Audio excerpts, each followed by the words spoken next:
میرے دوستو، انسان کو کل عقل بھی مل جائے تو پھر بھی اللہ کی حکمت کا وہ احاطہ نہیں کر سکتا۔ رب کریم کو زیادہ پتہ ہے کہ ہمارے لیے کون سی چیز بہتر ہے اور کون سی چیز ہمارے لیے نقصان کا باعث ہے۔ اللہ تبارک و تعالی کی حکمت یہ چاہتی ہے کہ میرے بندے پریشان نہ ہوں۔ رب یہ چاہتا ہے کہ میرے بندے کسی جگہ پہ بھی دقت اور پریشانی کا شکار نہ ہو۔ تو اللہ تبارک و تعالی نے راہ اعتدال اختیار کرنے کا حکم ارشاد فرمایا کہ تم اعتدال کے رستوں پہ چلو، معتدل زندگی گزارو، افراط و تفریط سے بچو۔ آج جس معاشرے میں ہم وقت گزار رہے ہیں، اس معاشرے میں ہم اس بات کو سمجھنے سے قاصر ہیں کہ اصل ہمارا مسئلہ کیا ہے۔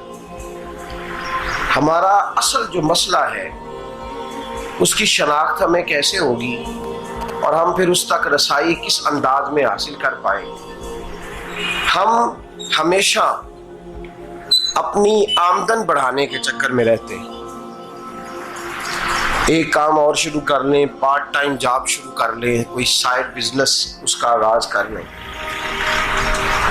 ہماری جو دوڑ لگی ہوئی ہے وہ لگی ہے کام بڑھانے میں، آمدن بڑھانے میں۔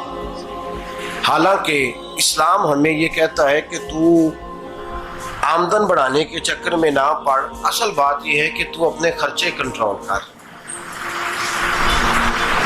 تنگ انسان وہ نہیں ہوتا جس کی آمدن تھوڑی ہوتی ہے۔ یہ توجہ کیجیے گا میری بات، یہ قیمتی بات ہے اور گفتگو ساری کا لب لباب ہے۔ تنگ بندہ وہ نہیں ہوتا جس کی آمدن تھوڑی ہوتی ہے، اصل پریشان وہ ہوتا ہے جس کے خرچے زیادہ ہوتے ہیں۔ اور ہمارا جو روزمرہ کا نقصان ہو رہا ہے نا، وہ آمدن کے معاملات میں نہیں ہو رہا۔ بنیادی نقص جو واقعہ ہو رہا ہے وہ یہ ہے کہ ہمارے اخراجات زیادہ ہیں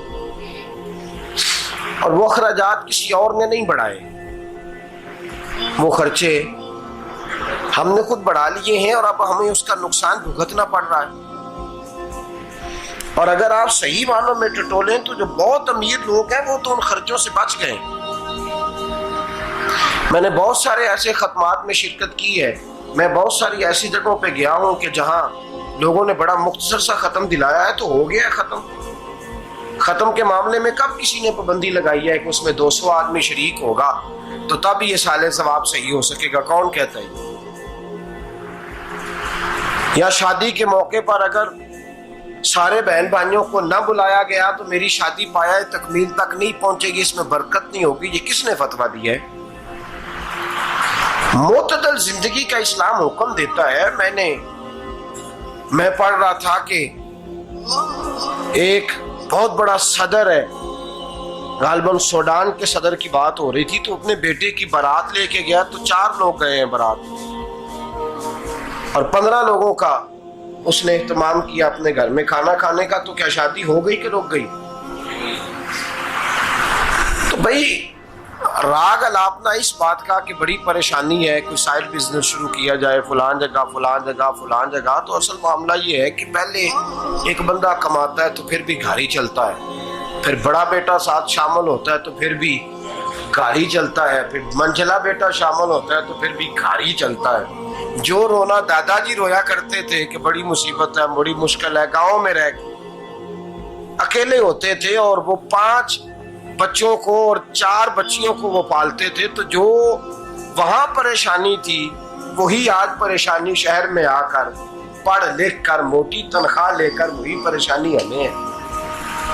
تو میں جس نتیجے پہ پہنچا ہوں اس کو پڑھ کے، قرآن مجید کی چند آیات کو دیکھ کر اور اس مفہوم کی جو حدیثیں کتب احادیث میں پائی جاتی ہیں اور ہمارے بزرگوں نے ہمیں جو مزاج اس حوالے سے دیا ہے، میں اس نتیجے پہ پہنچا ہوں کہ مسئلہ آمدن کا نہیں، مسئلہ خرچے کا ہے۔ ہمارے خرچے بنیادی طور پر زیادہ، اور اگر پھر ہم زیادہ بوجھ خواتین پہ ڈالتے ہیں کہ وہ مطالبے زیادہ کرتی ہیں، اور اگر آپ مجھ سے پوچھیں تو خواتین کی بھی اگر کسی جگہ کوئی عادت خراب ہوتی ہے تو اس میں اصل کردار اس کا ہوتا ہے جو وہ عادت خراب تو کیوں اپنے گلے سے اتار کے آپ کسی کے گلے میں بات ڈالنے کے چکر میں ہیں؟ وہ خواتین کی طبیعت نہیں ایسی ہے. اصل بات یہ ہے کہ ہم نے عادت ڈالی ہے, ہم نے یہ مزاج ان کو دیا تو ان کا بنا ہے, نہ کیسے بن سکتا.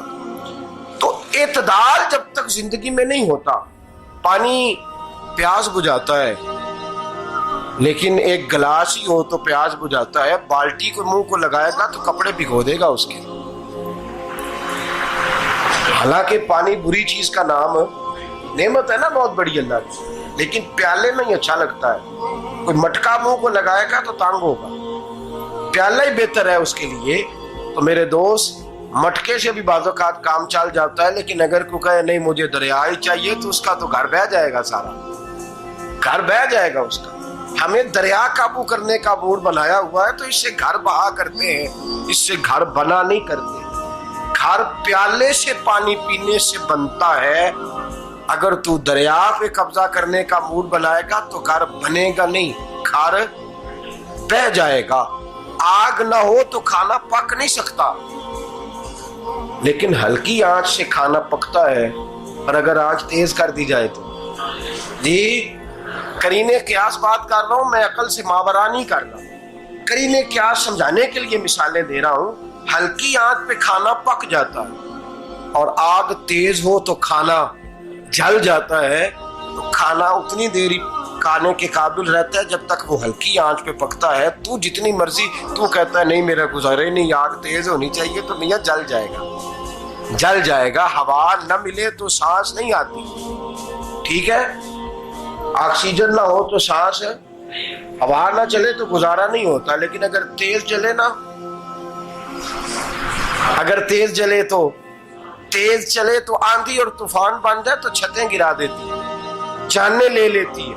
ہم ہیں طوفان کے چکر میں, ہم ہیں دریا کے چکر میں, ہم ہیں بڑے لاؤ کے چکر میں. تو میاں ہلکی آنچ ہی اچھی ہے, یاد رکھ. اور ایک گلاس پانی کا اعتدال سے ملتا رہے تو وہی ملتا رہے, ضرورت کے وقت وہی بہتر ہے. تو پورے دریا پہ قبضہ کرنے کا پروگرام نہ بنا, تانگ ہو جائے گا. اور میرے عزیز یاد رکھ, ہوا سانس لینے کے مطابق ملے تو وہی اچھی ہے, جو سانس بند کرنے پہ آ جائے وہ ہوا اچھی. ہم نے چکر چلا لیا ہے کہ زیادہ پیسہ, راتوں رات پیسہ, لمبا پیسہ, یہ پلاٹ بھی میرا, وہ پلاٹ بھی میرا, گجرانوالا بھی, گجرات بھی, لالا موسیٰ کھاری اور پنڈی تک جہاں میں جاؤں میرے نام کی تختیاں لگی ہوئی ہونی چاہیے. اسلام منع